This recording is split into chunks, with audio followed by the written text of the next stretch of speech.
દીકરી સાસરે જાય ત્યારે એને તમામ પ્રકારની સંપત્તિ આપો, પણ સાથે સંસ્કારોનો વારસોય આપો.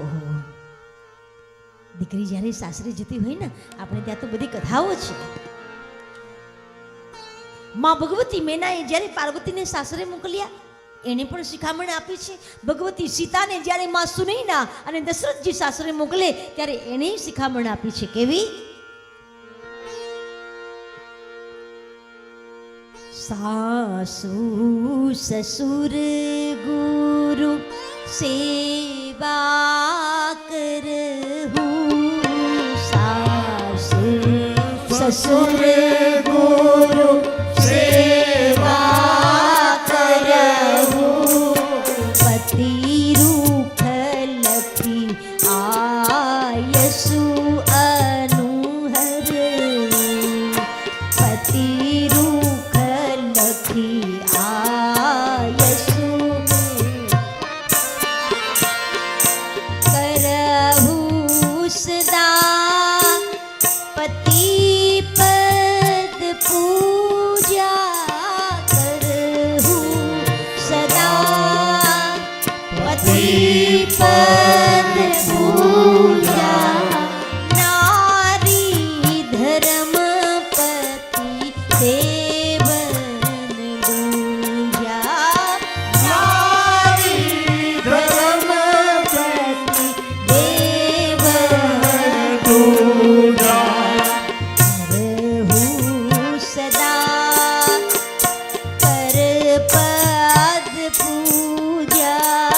કરહું સદા પતિ પદ પૂજા.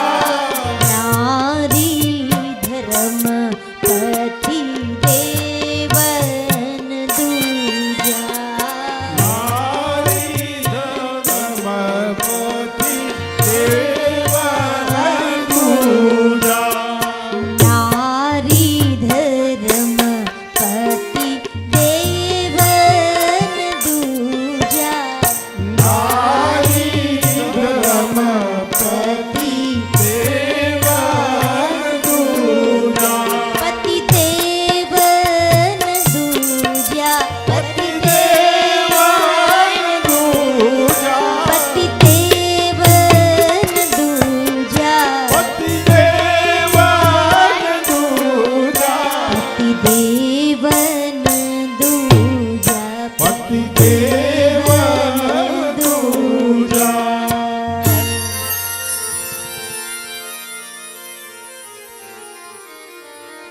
આવી સરસ મજાની શિખામણ આપીને દીકરીને સાસરે મોકલવી. પણ મોટા ભાગે માં જો શીખવાડતી હોય, જોજે સાસરે જાય છે, અમે તો બહુ સહન કર્યું, તારે બિલકુલ સહન કરવાનું નથી. કંઈક આગુ પાછું થાય મને ફોન કરી દેવાનો, વોટ્સએપમાં મેસેજ કરી દેવાનો.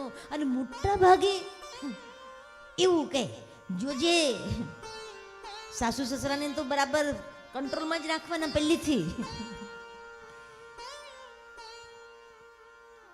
પતિને કબજે કરી લેજે જે રીતે મેં તારા બાપાને કર્યા છે.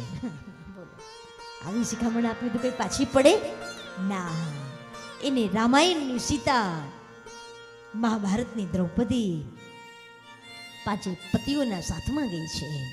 સીતા રામના સાથમાં ગયા છે. મંદોદરી, મદાલસા, સાવિત્રી, અનસુયા એના દાખલાઓ આપો. અને જ્યારે આ દાખલા આપવાની વાત છે ને, ત્યારે હું હંમેશા એમ કહું છું, નારી એટલે કોઈ સામાન્ય નહીં, આખા જગતની માં છે. ઋષિઓ મુનિઓએ જેનું એ કર્યું છે, પૂજન કર્યું છે. યા શ્રી સ્વયં સુકૃતિનામ ભવનેશ્વ લક્ષ્મી પાપાત્મનામ કૃતદિયામ હૃદયેશ બુદ્ધિ શ્રદ્ધા સતામ કુલજન પ્રભવસ્ય લજ્જા તામ તામ નતાસ્મ પરિપાલય દેવી વિશ્વમ. જગતની માં કહીને એની પોષણ કર્યું છે, એની પૂજા કરી છે.